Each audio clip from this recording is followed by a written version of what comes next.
Bonjour, bonjour. Aujourd'hui, je reçois Fred Sibin, l'habitué des studios, le chargé de com du conservatoire et qui vient nous parler du grand gala de fin d'année. Yorana Martine et Yorana à tous les auditeurs de Taoui FM.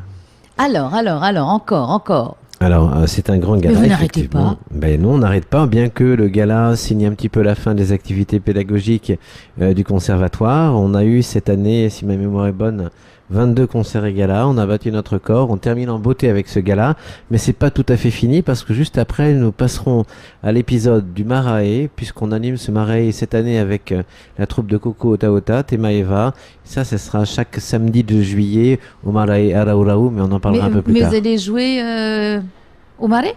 Ah oui, tout à fait. Enfin, Wow. on produit le spectacle de groupe et Coco Ota Ota est le 4e groupe qui passe après Marguerite Lay, Matéata Le Gaïc et c'est toujours un et Tamara bonheur. Kipoirani. Et c'est bien de renouveler les troupes du Marais. Enfin, on va parler du gala. Bon. D'accord, mais c'est un petit peu la même famille, Oui. donc on leur fait un petit coucou parce que bientôt ce sera à leur tour.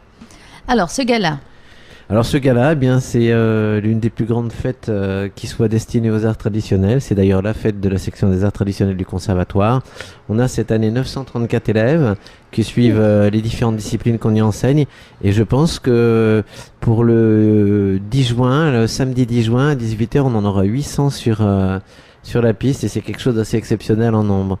C'est pas pourtant une démonstration de force. Ça va se passer où? Alors ça se passe sur la place Tohata. Ah oui, parce que le grand théâtre a beau être grand, ça va pas. Oui, non, ça va pas. Il y a 800 spectateurs au Grand Théâtre, mais il n'y a pas assez de place. Il aurait fallu les mettre, oui. Non, puis c'est depuis quelques années, effectivement, que le conservatoire a sa soirée à lui tout seul. Alors tout ça, c'est simplement parce que, si tu veux, c'est la fin du EIVA des écoles, c'est l'annonce du EIVA des grands groupes, et puis bon, nous, on se situe un petit peu à mi-chemin entre les deux. Puis on est très fiers surtout de montrer le travail accompli par nos tout petits bébés qui sont en initiation de 86 ans et puis après évidemment par les différentes classes d'âge qui se suivent en matière de Oritaiti, la danse traditionnelle qui a évidemment le plus d'adhérents avec environ 600 danseurs, mais pas que. Oui, parce qu'ils font un peu tout. Et parfois, les élèves ne sont pas que à la danse, ils vont dans d'autres disciplines. Alors, ce sont les élèves de haut niveau qui poursuivent la quête de leur diplôme, alors la fameuse médaille d'or du conservatoire. Ces élèves-là, ils ont non seulement l'obligation de choisir une discipline principale, pour la plupart c'est la danse, mais également 4 unités de valeur qu'ils doivent compléter dans différentes disciplines comme culture générale obligatoire avec Monsieur Mairey, Orero, toujours avec Monsieur Mairey, chorégraphie, après tu as les instruments, c'est ukulélé, percussion, il faut qu'ils choisissent. Et donc quand ils sortent du conservatoire, on peut considérer qu'ils sont armés pour, je dirais, affronter l'enseignement, parce que l'enseignement c'est tout un art, comme tu le sais Martine. Voilà, il faut le savoir et la pédagogie. Tout à fait, absolument, c'est pas donné, c'est pour ça qu'ils assistent, et on voit d'ailleurs les jeunes tatis qui assistent, les professeurs principaux qu'on peut citer ici, à qui je fais un grand coucou. Il y a évidemment Vanina qui est la directrice du département, il y a Irina qui est son adjointe, il y a aussi de superbes chorégraphes danseuses, Moumoun que les enfants adorent et Inavai qu'ils adorent également, et chez les garçons c'est Toanoui. Et puis un grand bonjour aussi à Roger au nom de tous les musiciens de l'orchestre traditionnel, parce que l'orchestre traditionnel au conservatoire il a un rôle fondamental, il crée les rythmes, il crée les musiques, et en fait chaque spectacle que nous proposons chaque année est une création pure du début jusqu'à la fin. Mais comment ça se passe pour la création? Il Il y a un brainstorming Oui, bien sûr.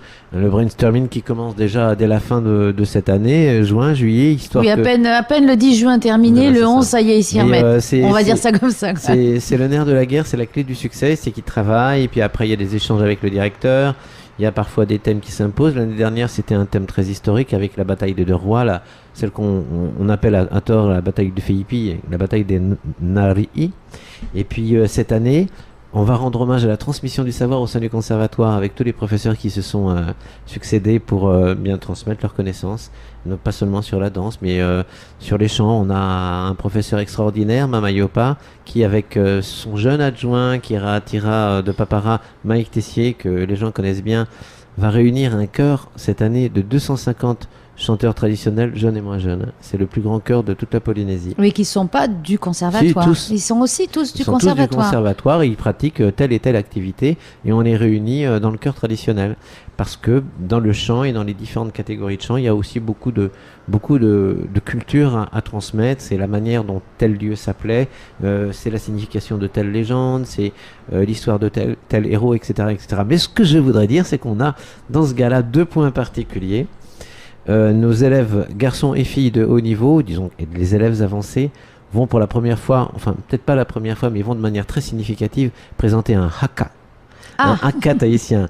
Alors oui, parce que le haka néo-zélandais, mais il n'y avait pas que qui le faisait. Et je pense d'ailleurs que chaque archipel doit avoir son haka. Mais en tout cas, le nôtre, il sera magnifique. Et puis après, en seconde partie, on a, comment dire, avec notre professeur de culture générale et surtout de Orero, un très très beau texte où il va présenter en fait celui qui fut l'ancêtre des Pomarés et dont on ne parle jamais.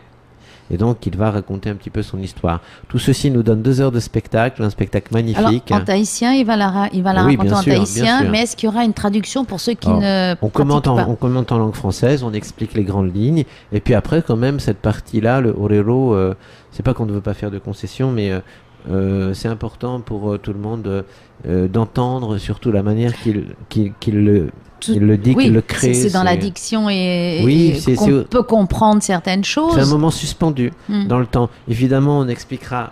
Je ne lève pas tout à fait le voile encore. Non, mais, je garde mon quelques boulot, c'est de poser des questions. Alors, mais bravo, Martine. C'est pour ça que je te Là, pour demande, parce que l'instant, je t'en as sais posé que... 5, donc ça va, c'est bien, c'est cool. 5 questions, elles sont toujours très intelligentes. Évidemment, tu es une femme intelligente, Martine. Merci, Fred. Je t'en prie. Non, et donc c'est vrai que c'est important pour le public qui n'est pas forcément maoïphone, puis-je Alors, dire, je l'invente, En fait, et de pouvoir saisir aussi, parce qu'en même temps, la musique des mots, la richesse de la langue, c'est bien d'avoir aussi la alors, je compréhension. propose aussi une autre solution, c'est de fermer les yeux, de se laisser emporter par la magie merveilleuse de cette langue et de sentir toute l'intensité que le Orero va mettre, non pas dans son texte, mais dans le destin qu'il va faire ressentir. Puisqu'en fait, c'est un petit peu l'ancêtre oublié. Moi, personnellement, je n'en avais jamais entendu parler. Et quand j'ai vu qu'il préparait un texte comme celui-là, je me suis dit, oh, ça va marquer les gens. Ceci étant, M. Maïra est un spécialiste de la culture et donc quelque part on est content de ce qu'il peut apporter à chaque fois parce que ce sont des histoires qui éclairent les autres. Oui, puis c'est puis, indispensable d'avoir des éclairages sur le et passé. puis je voudrais également rendre hommage ici, ça sera à peu près, le tour sera à peu près fait, ma chère Martine, à 2 collèges qui ont rejoint les enseignements du conservatoire cette année sous les formes des fameuses classes Cham-Chad, c'est-à-dire les classes à horaire aménagé culture, M pour musique et D pour danse traditionnelle. Ce sont les collégiens et leurs professeurs Giuliano de Taravao qui seront là avec nous, qui partagent nos enseignements depuis cette année en art traditionnel. Et puis ce sont aussi les collégiens du collège de Makotevané avec ce super principal adjointe, Madame Ingrid Nevling, qui, comment dire, a fait énormément pour que ces enfants puissent, qui étaient pour la plupart, pas tous, en décrochage scolaire, puissent se raccrocher à quelque chose qui les interpellait. Et ce quelque chose-là, c'est leur culture. Et que ça soit à Taravao ou à Makotevané, tout le monde s'est rendu compte que, en fait, les jeunes vibraient lors de leur culture, que ça leur donnait énormément confiance en eux, et qu'en plus ils étaient super doués, que quelque part, eh bien, quand on regardait les résultats à côté, ça s'améliorait. Pourquoi? D'abord parce qu'ils étaient là, ils échappaient plus, et que quelque part ils avaient retrouvé un peu de fierté, et on est content de participer à ce mouvement-là. Et ça, c'est la première fois que ces élèves ont participé à une grande nuit de gala. Alors la nuit de gala, c'est effectivement un grand moment. Les parents sont battus pour avoir les places qui étaient au plus près de leurs enfants. Ils n'ont pas le droit de descendre sur scène, mais il faut absolument filmer cet enfant, etc. C'est un moment très fort. Voir des petites filles entre 4 et 6 ans faire leur premier pas sur scène, c'est très émouvant, et surtout pour nous qui sommes là depuis quelques années, voir ces petites filles qui ont grandi de devenir de magnifiques danseuses ou de magnifiques danseurs pour les garçons, puis surtout aussi cette cérémonie inaugurale où le ministre de la Culture lui-même, s'il est disponible, et je crois qu'il le sera, remettra les diplômes aux élèves de fin de cycle, et ça c'est quelque chose de formidable, c'est important, devant le public. Et en fait, c'est à la fois un moment d'une grande richesse, d'une grande beauté, d'une petite tristesse aussi, puisqu'on se quitte, mais on sait qu'on va se retrouver. Voilà, c'est ça.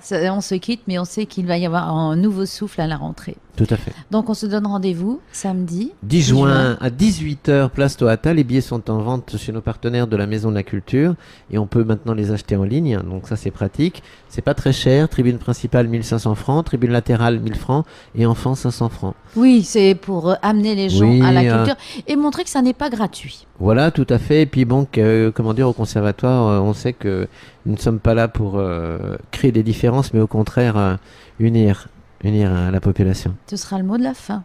Merci pour l'union par l'art. Et la culture, Maruru Et la culture, Martin merci. et les auditeurs de Taoui FM. Taoui FM.